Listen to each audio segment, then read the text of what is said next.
नमस्कार दोस्तों। आज यानी 28 दिसंबर 2016 में जो हमारा न्यूज़ एनालिसिस है प्रीलिम फोकस्ड, उसमें से देख लेते हैं कौन कौन सी न्यूज़ इंपॉर्टेंट है। फ्रंट पेज पे देखिए कोई खास न्यूज़ इंपॉर्टेंट है नहीं। जो थे एयरप्लेन्स की घटनाओं से रिलेटेड ये न्यूज़ है, तो कुछ काम की है नहीं। वैसे एविएशन सेक्टर का अगर क्वेश्चन आता है पेपर 3 इकोनॉमिक्स वाले पेपर में, इंफ्रास्ट्रक्चर से रिलेटेड एविएशन सेक्टर पर कोई क्वेश्चन आता है तो एक जस्ट ऐसे पॉइंट आप इसे यूज कर सकते हो कि किस तरह से जो सिक्योरिटी है एविएशन सेक्टर की काफ़ी कम है और गाहे बगाहे इस तरह की दुर्घटनाएं सामने आती रहती हैं। और दूसरा देखिए, ये बिहार गवर्नमेंट, नीचे न्यूज़ है, ये बिहार गवर्नमेंट ने जुडिशरी में रिजर्वेशन दिया है। अभी देखिए सुप्रीम कोर्ट की गाइडलाइंस थी, इनको कहा गया था रिजर्वेशन देने के लिए। और अभी देखिए सुप्रीम कोर्ट और हाई कोर्ट में किसी तरह का रिजर्वेशन नहीं है। और सुप्रीम कोर्ट और हाई कोर्ट में जो जजेस की नियुक्ति होती है वो कोलिजियम सिस्टम से होती है, आपको पता ही होगा, कोलिजियम सिस्टम से होती है। और सेंट्रल गवर्नमेंट इसके लिए लाई थी NJEC, जो कि जुडिशरी ने इसको निरस्त कर दिया और कहा कि ये सेपरेशन ऑफ पावर्स के खिलाफ में है। लेकिन एक बात यहाँ पे ध्यान दीजिएगा, जो लोअर जुडिशरी होती है यानी जो डिस्ट्रिक्ट्स के अंदर जुडिशरी होती है, उसकी जो नियुक्ति करते हैं वो लोकल हाई कोर्ट, या जैसे अगर बिहार की बात करें तो जैसे बिहार पटना हाई कोर्ट और प्लस में बिहार पब्लिक सर्विस कमीशन, ये दोनों मिलके करते हैं जजेस की नियुक्ति स्टेट्स के अंदर में, यानी जो डिस्ट्रिक्ट्स के अंदर डिस्ट्रिक्ट जज हो गए, सेशन जज हो गए, उनकी नियुक्ति। तो अब इनमें रिजर्वेशन दिया गया है इनको। EBC जो है एक्सट्रीमली बैकवर्ड सेक्शन, या फिर OBC, कई तरह का रिजर्वेशन है। तो देखिए रिजर्वेशन पे तो UPSC क्वेश्चन मुश्किल ही पूछेगी, काफ़ी बर्निंग ये टॉपिक रहता है, तो हमेशा मुश्किल ही आता है रिजर्वेशन पर क्वेश्चन। तो दूसरा यहाँ पे देख लेते हैं, एक विक्टिम्स की बात है। देखिए काफ़ी बार आपने देखा होगा कि मूवीज़ में भी देखा होगा कि जो डिफेंस काउंसिल होता है, रेप विक्टिम से काफ़ी तरह जानबूझकर इस तरह के क्वेश्चन पूछे जाते हैं कि उनको एम्बेरस करने के लिए। तो यहाँ पर हाईकोर्ट ने एक अच्छी स्टेटमेंट दिया, उन्होंने कहा है कि जो रेप विक्टिम्स होते हैं वो पैरट की तरह यानी तोते की तरह नहीं बता सकते। अगर थोड़ी बहुत कंट्राडिक्शंस उनके बयान में आती है तो वो जायज़ है, एग्जैक्ट वैसा का वैसा वो नहीं बयान कर सकते। तो बस एज ए एम्पैथी कहीं भी आप इसे यूज़ कर सकते हो जो ये है। अगले पेज पे देखिए जो ये न्यूज़ है ये एंटलर्स से रिलेटेड है। एंटलर्स क्या होते हैं, ये देखिए जो हिरन के ऊपर जो ये सींग टाइप में है, इसको एंटलर कहते हैं। यहाँ पे देखिए लिखा भी है, antlers are the extensions of the skull of the deer. और तीनों जो हिरन की जो वैराइटीज़ होती हैं जो केरला में मिलती हैं, जैसे कि स्पॉटेड डियर और सांभर और बार्किंग डियर, ये तीनों की तीनों होती हैं। ये क्या होता है, एनुअली यानी एक साल में ये यानी अपने एंटलर्स सेट कर देते हैं, गिरा देते हैं। तो अब ये प्रपोजल आया है state board of life Kerala के द्वारा में, इनको एंटलर्स को मेडिसिन की तरह यूज किया जाना चाहिए, इस तरह की बात इन्होंने कही है और सेंट्रल गवर्नमेंट से परमिशन मांगी है। अभी देखिए इस तरह की चीज़ें जो रेगुलेट की जाती है 1972 वाइल्ड लाइफ एक्ट के तहत की जाती हैं। तो ये तो एक एथिकल इशू हो जाता है। और जो है एनवायरमेंटल से रिलेटेड जो है ये जीव जंतुओं से रिलेटेड जो एक्ट है उसके अंदर भी अभी तक इसमें कोई ऐसा प्रावधान है नहीं। तो एक ऐसा व्यू आता है, देखिए ऐसा करने से तो इनका जो शिकार है वो और ज़्यादा होने लग जाएगा। अगर जो वाइल्ड लाइफ बोर्ड है उन्होंने इस तरह की अनुमति प्रदान करी तो फिर इनकी हंटिंग और ज़्यादा बढ़ जाएगी। लोगों को पता है कि इनका मेडिसिन की तरह, आयुर्वेदिक मेडिसिन दवाइयों की तरह इनका इस्तेमाल हो सकता है, तो लोग ज़्यादा इनको मारेंगे। तो इस तरह की बात है। अभी फिलहाल के अनुसार चीफ वार्डन की अनुमति के बिना कोई भी इनको अपने पास नहीं रख सकता। अगर कोई रखता है एंटलर्स को अपने पास में यानी सींग टाइप चीज़ों को अपने पास में, तो उन पर एक पनिशमेंट का प्रावधान है, इम्प्रिजनमेंट यानी सजा का प्रावधान है। ऐसा देखिए एक बार एक ऐसा और भी इशू था, कहाँ था वो इशू, असम में था, शायद असम में था। वो राइनोस के ऊपर के जो सींग होते हैं, अब क्या करते हैं पोचर्स जो होते हैं यानी शिकारी लोग, वो राइनोस के ऊपर जो उनके सींग होते हैं, हॉर्न्स या कुछ और भी अगर उन्हें कहते हो तो, हॉर्न्स के लिए इनकी पोचिंग कर देते हैं, राइनोस को मार देते थे। तो पिछले साल एक प्रपोजल था कि क्यों ना गवर्नमेंट ही उनके जो सींग है वो अपने आप से निकाल दे, ताकि वो पोचर्स यानी शिकारी उनके पीछे जाए ना, क्योंकि उनको पता है कि सींग तो मिलेंगे नहीं। लेकिन इसमें भी एक इश्यूज है, उसमें काफ़ी सारे इश्यूज थे कि अगर बाय चांस कुछ ऐसे यानी अगर उन्होंने किसी ऐसे राइनो का शिकार किया, बाद में उन्हें लगा कि देखिए सिंग तो मिला नहीं, शिकार खराब हो गया, पूरी मेहनत खराब हो गई, तो फिर भी उनको मार सकते हैं। तो ये एथिकल इश्यूज हैं और दूसरे इन्वायरमेंटल इश्यूज भी हैं, जिसमें ये है फोना की बात है। अब ये अगली जो न्यूज़ है ट्राइबल बैकवर्डनेस से रिलेटेड है, यानी जो ट्राइबल एरियाज़ में है वो डेवलपमेंट काफ़ी कम है। यहाँ पे थोड़े आंकड़े हैं, ये जो ये फैक्ट्स हैं कई बार हमारे क्वेश्चंस में हम इनको इस्तेमाल कर सकते हैं। जैसे लिटरेसी जो है यहाँ पे ये ST है, देखिए जो ऑरेंज कलर में है ये ST के लिए एरिया है, और बाकी जो ग्रीन सा है ये दूसरे सोशल ग्रुप्स के लिए है। तो देखिए लिटरेसी जो है ST की कितने कम है, 58.9%, और बाकी ग्रुप्स की है 72.79%। ड्रॉप आउट्स बहुत ज़्यादा है, STs की 62%, और ये इन्फेंट मोर्टेलिटी रेट जो है वो 62% है। तो याद तो नहीं रह पाएगा, लेकिन एक दो चीज़ें आप याद कर लो आंसर्स में यूज़ करने के लिए, दिखाने के लिए एक दो लाइन ही अच्छी हैं, सारे के सारे तो याद हो नहीं पाएंगे, बस मेंस के लिए है, प्रीलिम के लिए नहीं है। और दूसरा क्या है, दूसरा कोई खास इसमें है नहीं न्यूज़ इंपॉर्टेंट। आगे चलते हैं। आगे देखिए यहाँ पर यहाँ पर 2-3 इंपॉर्टेंट न्यूज़ है। ये जो वही न्यूज़ हमने पहले भी डिस्कस किया था इसको, जो चीफ सेक्रेटरी के ऑफिस पर छापा पड़ा था इनकम टैक्स का तमिलनाडु के अंदर में, और वहाँ पे देखिए आप एक बात बताऊँ, वैसे इनकम टैक्स वाले कितने स्मार्ट थे। सीआरपीएफ की फोर्सेज लेकर गए वो, क्योंकि इनको पता है लॉ एंड ऑर्डर की जो पुलिस है वो तो गवर्नमेंट के पास ही, यानी तमिलनाडु की जो गवर्नमेंट है उन्हीं की होती है, उन्हीं के ऑर्डर लेती है पुलिस। इसलिए जब उन्होंने रेड मारी तो वो पूरी सीआरपीएफ की फोर्स लेके गए। सीआरपीएफ पैरामिलिट्री फोर्सेज होती हैं जो सेंट्रल गवर्नमेंट के अंडर आती हैं। हाँ, वैसे जो पॉइंट हम डिस्कस कर रहे थे वो ये था कि ये जो है फेडरलिज्म के खिलाफ क्या ये हनन है कि नहीं है। यानी आप एक चीफ सेक्रेटरी के ऑफिस पर छापा मार रहे हो तो क्या ये जो बदले की राजनीति है, इस तरह का एक पॉइंट है। इस केस पर मत जाइएगा, ये हमने पहले भी डिस्कस किया, बस एक जनरल पॉइंट है। यानी जब सेंट्रल गवर्नमेंट पैरामिलिट्री फोर्सेज इस्तेमाल करता है स्टेट की अनुमति के बिना, तो क्या, क्योंकि देखिए लॉ एंड ऑर्डर तो 7th शेड्यूल के अनुसार जो लिस्ट है उसमें तो स्टेट गवर्नमेंट के पास आता है, और कई बार तो जैसे असम जैसे एरियाज में तो इनके पास जो असम राइफल्स हैं इन पर तो एफआईआर करने की जो पावर है वो भी है, और जो नक्सली प्रभावित एरिया है वहाँ पे भी ये पैरामिलिट्री फोर्सेज होती हैं काफ़ी ऑपरेशंस चलाती हैं। तो काफ़ी बार जो स्टेट गवर्नमेंट और सेंट्रल गवर्नमेंट के बीच में एक विवाद की स्थिति उत्पन्न हो जाती है। दूसरे कौन से इशू यहाँ पर इंपॉर्टेंट है, एक यहाँ पर जो इशू इंपॉर्टेंट है, बस सोशल मीडिया की तरह आप पॉइंट यूज कर सकते हो सोशल मीडिया में इस तरह से। आमिर खान ने पिछले साल एक स्टेटमेंट दी थी इंटॉलरेंस पर एक स्टेटमेंट दी थी जिसपे काफ़ी बवाल उठा था पॉलिटिकल पार्टीज के बीच में।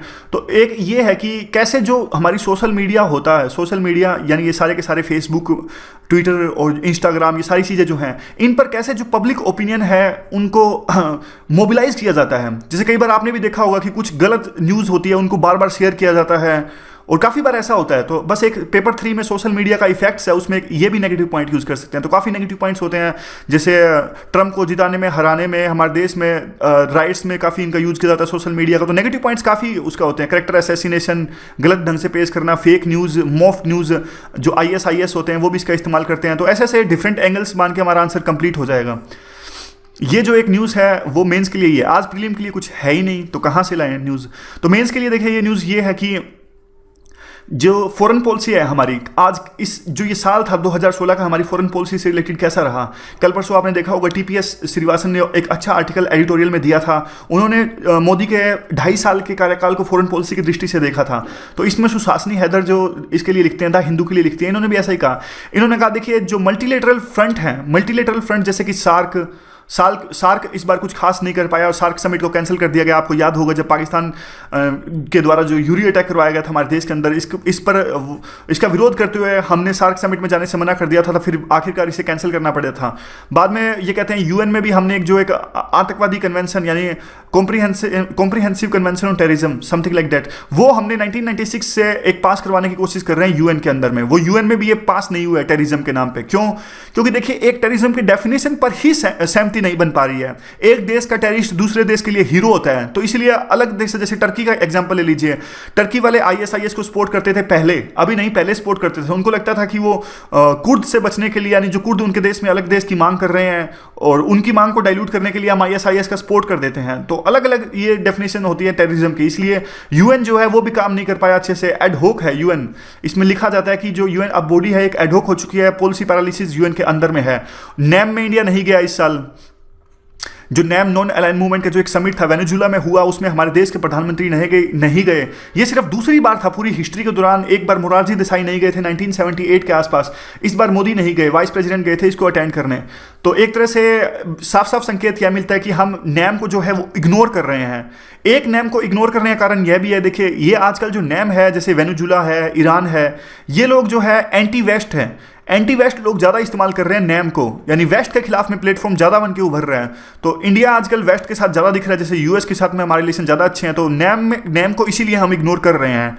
बाकी पॉइंट्स तो काफ़ी हैं कि NAM को हम कैसे यूज़ कर सकते हैं, NAM को हम टेररिज्म के खिलाफ यूज़ कर सकते हैं, NAM को हम और भी काफ़ी चीज़ों जैसे सीरिया में जो हो रहे अत्याचार उसके खिलाफ को कंडेम करने में यूज़ कर सकते हैं। दूसरा ये कहते हैं कि आर्टिकल में लिखते हैं कि जो देखिए बायलेटरल फ्रंट पर हमने इस साल में काफ़ी अच्छा किया है। कैसे? US के साथ में हमारे रिलेशन अच्छे हुए।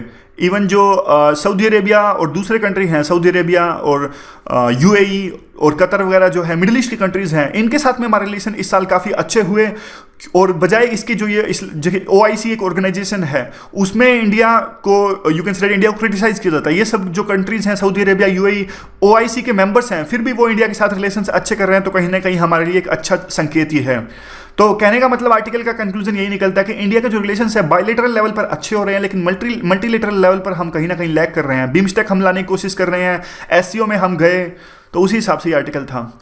कश्मीर में कैसी सिचुएशन रही पूरे साल 2016 में, वो हमें पता ही है। कश्मीर में पूरा एक ब्लॉकेड था, बंद था वहाँ पर, और शट डाउन किया हुआ था, और जो बुरहान वानी जो आतंकवादी थे उनका एनकाउंटर हुआ उसके बाद से, और पाकिस्तान वहाँ पे तरह तरह से इंस्टेबिलिटी फैलाने की कोशिश करता है, तो पैलेट गन्स का इस्तेमाल हुआ, और पैलेट गन्स पे विरोध जताया गया कि पैलेट गन्स का इस्तेमाल मत कीजिए। वहाँ पे काफ़ी लोगों की जानें भी गई। कश्मीर हमारे लिए बहुत इंपॉर्टेंट है, तो इस इशू को सुलझाया जाना काफ़ी इंपॉर्टेंट है। तो ये पूरा इसमें ऐसा ही लिखा हुआ है। और एक क्वेश्चन आप बताइए कि पैलेट गन का एक अल्टरनेटिव आया था, तो उस पैलेट गन का अल्टरनेटिव का नाम क्या है, ये आपको बताना है। और जो FCRA का जो ये तो हमने पूरा का पूरा डिस्कस ही कर लिया था कि क्यों जो नए FCRA के रूल्स आए हैं कि हर 5 साल में उनको रिन्यूअल कराना जरूरी है लाइसेंस को, और नेशनल सिक्योरिटी और इकोनॉमिक जो इसके मुद्दे पर सेंट्रल गवर्नमेंट इसका लाइसेंस इनका रद्द कर सकती है। तो उसी हिसाब से ये देखिए 222 NGOs का लाइसेंस रद्द हो गया है, तो NGO के टॉपिक में से यूज़ कर सकते हैं। ED इन्फोर्समेंट डायरेक्टरेट आपको बताइए मनी लॉन्ड्रिंग के कंटेक्स्ट में ये काम करती है। ये बताइए ED कौन सी मिनिस्ट्री को रिपोर्ट करती है, क्या ये होम मिनिस्ट्री को रिपोर्ट करती है या फिर फाइनेंस मिनिस्ट्री को रिपोर्ट करती है? ED enforcement directorate. यहां पे देखिए एक इंपॉर्टेंट आर्टिकल है ये चाइना से रिलेटेड। हमने अग्नि 5 को टेस्ट किया। अग्नि 5 जो एक इंटरकॉन्टिनेंटल जो बैलिस्टिक मिसाइल है, और हमने कल यह भी डिस्कस किया था कि इसकी रेंज अगर न्यूक्लियर जो फ्यूल है कम लादा गया है मिसाइल के ऊपर, तो ये 8000 किलोमीटर तक इसकी जो है रेंज बढ़ सकती है। यानी चाइना की जो बड़ी बड़ी सिटीज़ हैं वो इस मिसाइल के दायरे में आ सकती है। मिसाइल उन सिटीज़ पर, चाइना की सिटीज़ पर दागी जा सकती है। तो अब चाइना की मिनिस्ट्री ने इन सब चीज़ों पर अपनी राय रखी है। उनसे जब ये पूछा गया कि अग्नि 5 इंडिया ने टेस्ट करी है तो आपका इनका क्या कहना है, तो इन्होंने अपनी राय रखी। इन्होंने कहा कि देखिए जो UN सिक्योरिटी काउंसिल है उन्होंने इंडिया पर रोक लगाई हुई है कि वो इस तरह की जो इंटरकॉन्टिनेंटल है बैलिस्टिक मिसाइल है उसका टेस्ट नहीं कर सकते। इसलिए उन्होंने बोला we note the testing of missile. देखिए फॉरेन पॉलिसी में इस तरह की बातें बोलते हैं वो, सिर्फ वी नोट। जैसे हमने किसी को विरोध जताना है, जैसे नेपाल ने अपना कॉन्स्टिट्यूशन बनाया और हमें वो कॉन्स्टिट्यूशन पसंद नहीं आया नेपाल का, तो हमने बोला we note that Nepal has made its constitution and Madhesis are protesting. बिल्कुल नपी तुली लैंग्वेज जिसे कहते हैं, नपी तुली लैंग्वेज का इस्तेमाल करना, बहुत गिने चुने शब्द, क्योंकि एक शब्द भी फॉरेन पॉलिसी में इधर से उधर हो गया तो काफ़ी गलत संकेत इसका जाता है और रिलेशंस में काफ़ी तलखी आ जाती है। तो इसीलिए चाइना ने यही कहा कि चाइना ने एक 2-3 बातें और भी कही। चाइना ने कहा कि कई मीडिया की रिपोर्ट्स में ऐसा निकल कर आ रहा है कि ये जो इंडिया ने अग्नि 5 का मिसाइल का सफल टेस्ट किया है वो चाइना के विरुद्ध में किया है। जापान की मीडिया में भी इस तरह की न्यूज़ निकल कर आ रही हैं। तो उन्होंने कहा कि we also note this news. तो इस तरह की वो बातें करते हैं कि हम ये न्यूज़ करते हैं, फिर ये कहते हैं कि जो है हमारे रिलेशंस हैं बिल्कुल अच्छे हैं और हम किसी तरह का भेदभाव रखते नहीं हैं। इस तरह से मतलब जो नॉर्मल बातें होती हैं। और दूसरा हमारी मिनिस्टर ने क्या कहा, हमारी मिनिस्टर ने ये कहा कि हमने ये जो टेस्ट किया अग्नि 5 का किसी के लिए नहीं किया है, ये हमने खुद के लिए किया है, हमारी सिक्योरिटी के लिए किया है और किसी स्पेसिफिक कंट्री के खिलाफ नहीं है ये। बस यही ऐसी न्यूज़ है और कुछ खास इसमें है नहीं। और बाद में तो देखिए इकोनॉमिक्स का एक आता है, एक जो पूर्व सेक्रेटरी थे रतन पी वतल इस टाइप में कुछ थे, तो इन्होंने एक अपनी बजट से पहले कुछ अपनी तरह की एक कमेटी गठित की गई थी इनकी अध्यक्षता में कि जो डिजिटल ट्रांजैक्शंस होती हैं उनको किस तरह से प्रमोट किया जाए। तो देखिए इन्होंने कई सारी बातें इन्होंने अपनी कही। इन्होंने कहा कि सबसे पहले तो इन्होंने कहा कि देखिए जो कैश हैंडलिंग है उन पर अभी क्या होता है, अभी डिजिटल ट्रांजैक्शंस जो होती हैं, बल्कि अभी तक नोटबंदी से पहले डिजिटल ट्रांजैक्शंस पर टैक्स लगता था। यानी जो रेलवे होता था वो जब भी टिकट हम बुक करते थे तो हमारी डिजिटल ट्रांजैक्शंस पर टैक्स लगता था, सर्विस टैक्स लगता था। तो ये कहते हैं कि अब आप एक काम कीजिए, उल्टा कर दीजिए सिस्टम।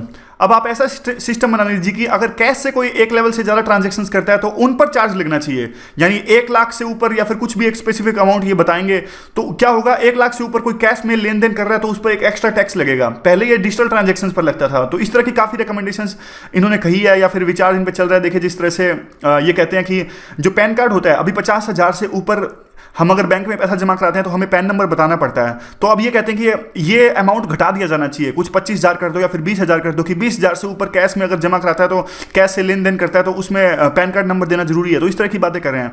और ये कह रहे हैं कि जैसे इनकम टैक्स या फिर जो कस्टम टैक्स है या फिर एक्साइज टैक्स है वो अभी क्या कर दिया जाए, उनको इंसेंटिव मिले अगर ये डिजिटली ट्रांजेक्शन्स करें। और दूसरा ये कहते हैं कि अभी सिर्फ नेट बैंकिंग का प्रावधान है, इनकम टैक्स वगैरह भरते हैं तो उसमें डेबिट कार्ड भी ऐड होना चाहिए, ATM ट्रांजेक्शन्स भी ऐड होनी चाहिए। और इसी तरह की बातें हैं सारी की सारी, कि मेन बात इनका यही है कि जो कंक्लूजन निकलता है कि जो कैश ट्रांजैक्शंस है उन पे टैक्स ज़्यादा लगाओ, और जो डिजिटल ट्रांजैक्शंस हैं उनको आसान बनाओ, और उन पे जो अभी चार्ज लगते हैं उनको ख़त्म करो और उनको और ज़्यादा इंसेंटिवाइज करो। इस तरह की बातें कहते हैं। फिर दूसरा देखिए नीचे आता है ये ATF जो है एविएशन सेक्टर से, मतलब काफ़ी एक आएगा तो इस पर होलिस्टिक क्वेश्चन आएगा। इस रिपोर्ट में ऐसा कहा गया है, इस आर्टिकल में ऐसा कहा गया है कि इस बार यानी 2016 के साल में जो हमारा जो ट्रैफिक है, यानी जो लोग यात्रा करते हैं प्लेन में, उनकी जो संख्या काफ़ी बड़ी है, 23% बढ़ी है, और बाकी देशों की इस प्रोपोर्शन में नहीं बढ़ी, जैसे कि चाइना वगैरह के देश हैं। और ये साल ठीक ठाक रखा एविएशन सेक्टर के हिसाब से, काफ़ी कुछ इसमें रहा। एक नई ड्राफ्ट पॉलिसी जो आई थी वो एविएशन सेक्टर के हिसाब से, और जो 520 का रूल था वो भी उसे भी निरस्त कर दिया गया उस ड्राफ्ट पॉलिसी में। 520 क्या होता है, अगर कोई नई, जैसे अब आपको पता होगा जेट एयरवेज है, इंडिगो है, अगर किसी नई कंपनी को आना है यहाँ पे अपने ऑपरेशन स्टार्ट करने हैं इंटरनेशनल के लिए, इंटरनेशनल जैसे यानी अपने इंडिया से बाहर के देशों में जाने के लिए, तो उनको इंटरनेशनल जो है वहाँ पे जाने के लिए 5 साल और 20 फ्लाइट्स का होना जरूरी है, यानी 5 years 20 फ्लाइट्स, इस तरह का कुछ है। और उसके बाद में देखिए और काफ़ी चीज़ें आई थी एविएशन सेक्टर की, जो ये उड़ान पॉलिसी थी, नाम भी हमने ये क्वेश्चन भी डिस्कस किया था कि उड़ान पॉलिसी कौन सी मिनिस्ट्री के लिए, तो इसी के लिए थी उड़ान पॉलिसी। और इसके अलावा देखते हैं हम आगे ये ऑर्गेनाइजेशन डिस्कस कर लेते हैं। देखिए ये SCO है, संघाई कॉरपोरेशन, ये हम डिस्कस करने जा रहे हैं इसमें, संघाई कॉरपोरेशन ऑर्गेनाइजेशन, और it is Eurasian political economical military organisation, और ये 2001 में इसका गठन किया गया था संघाई में। और पहले इसमें कम लीडर थे, China, Kazakhstan, Kyrgyzstan, Russia, Tajikistan, Uzbekistan. India और पाकिस्तान ने देखिए ज्वाइन तो कर लिया है, अभी तो फिलहाल देखिए ये 6 कंट्री हैं SCO के अंदर में। इंडिया और पाकिस्तान ने ज्वाइन कर लिया है और शायद 2017 के अंदर वो फुल टाइम मेंबर बन जाएंगे। देखिए अब जैसे कि कुछ डॉक्यूमेंट्स वगैरह साइन हो रहे होंगे तो उसी प्रोसेस में है। वैसे पिछले साल यानी इसी साल 2016 में, अभी तो 2-3 दिन बाकी है नया साल, ये साल खत्म होने में, तो इसी साल क्या हुआ था, एक समिट में हमने सारे के सारे डॉक्यूमेंट साइन कर लिए थे, लेकिन कुछ ऐसी प्रोसेस हो सकता है बाकी हो अभी भी कि इनका नाम अभी भी फुल टाइम मेंबर्स की तरह दर्ज ना हो, तो 2017 के स्टार्टिंग में वो हो जाएंगे। ये देखिए यहाँ पे हुआ भी है, the acceptance process will take some months, यहाँ पे देखिए दिया भी है, कुछ महीने लगेंगे जब ये दोनों के दोनों फुल टाइम मेंबर हो जाएंगे। नेक्स्ट मीटिंग एट अस्ताना 2017 में, अस्ताना बताइए कौन से देश की राजधानी है। अस्ताना 2017 में जब नया समिट होएगा तब ये इंडिया और पाकिस्तान फुल टाइम मेंबर्स बन जाएंगे। अभी भी 6 हैं वैसे, China, Kazakhstan, Kyrgyzstan, Russia, Tajikistan, Uzbekistan, ये 6 कंट्रीज के मेंबर हैं। याद है मैंने आपको बताया था एक चीज़, सेंट्रल एशिया में जो तुर्कमेनिस्तान है, तुर्कमेनिस्तान जो है एक न्यूट्रल सा कंट्री है, वो नहीं शामिल होता। वो देखिए न्यूट्रल सा कंट्री है, वो किसी ऑर्गेनाइजेशन में कम ही शामिल होता है, स्विट्जरलैंड की तरह है ये तुर्कमेनिस्तान सेंट्रल एशिया के अंदर में। तो कभी भी देखिए इस तरह की नॉलेज काम आती है जब कभी आप फंस जाते हो, यानी किसी क्वेश्चन में प्री में क्वेश्चन में फंस गए तो आपको याद आ जाएगा कि तुर्कमेनिस्तान तो वो तो देखिए न्यूट्रल सा कंट्री है, तो वो तो किसी में शामिल नहीं हुआ होगा। तो कहने का मतलब ये है कि कई बार जैसे प्रीलिम में एलिमिनेशन टेक्निक होती है, जो हम बाद में डिस्कस करेंगे, कि कुछ ऑप्शंस को एलिमिनेट कर देना और फिर बाद में अपना आंसर ढूंढ लेना, तो इस तरह की नॉलेज एलिमिनेशन में काफ़ी काम आती है। शुरू में देखिए 5 कंट्री थे और उज्बेकिस्तान था वो बाद में ऐड हुआ था 2001 के अंदर में। शुरू में सिर्फ ये 5 थे, चाइना था, कजाकिस्तान था, किर्गिस्तान था और रशिया था और तजाकिस्तान था। उज्बेकिस्तान 2001 में ऐड हुआ था और 10 जुलाई 2015 को इंडिया और पाकिस्तान भी इसमें ऐड हो गए। और इंडिया और पाकिस्तान ने इसी साल 24 जून 2016 को मेमोरेंडम ऑफ ऑब्लिगेशंस साइन किया ताशकंद के अंदर में। और जो अगला समिट होएगा अस्ताना 2017 में, जब हम मेंबर्स बन जाएंगे इसके, तो यहाँ पे देख लीजिए ये मैप है इसका। तो अस्ताना आपको बताना है कि इसकी राजधानी है। ये तो सारा हरा हरा हो गया। देखिए और दूसरा क्या है, और इसका लास्ट समिट कहाँ हुआ था, 2015 का इसका समिट हुआ था यूफा में, और 2016 में इसका समिट हुआ था ताशकंद में। सारे मेरे क्वेश्चन खराब कर दिए। कजाकिस्तान की राजधानी अस्ताना है, यहाँ पे देख लीजिए ठीक है। और अगला जो समिट होगा 2017 का, देखिए वो होगा अस्ताना, जो कि कजाकिस्तान की राजधानी है। और ये सब आपको पता लगेगा। शुरू में 5 मेंबर थे, 2001 में नए मेंबर ऐड हुए उज्बेकिस्तान के, अब 2016 में 2 नए मेंबर्स ऐड हो गए, तो अब कुल मिला के 8 मेंबर्स इनके हो जाएंगे जब अगला समिट होएगा ये अस्ताना में, जो कि कजाकिस्तान की राजधानी है। यहाँ पे देख लीजिए। तो अभी तो आज में हमने ये डिस्कस किया। देखिए आज मुझे कहीं अर्जेंट जाना है, तो आज के जो करंट अफेयर्स हैं और मैपिंग है वो आज डिस्कस नहीं कर पाएंगे। जो आज के करंट अफेयर्स और मैपिंग है वो कल डिस्कस कर लेंगे, तो सॉरी इसके लिए। तो आज के डिस्कशन में बस इतना ही। Thank you very much for discussion.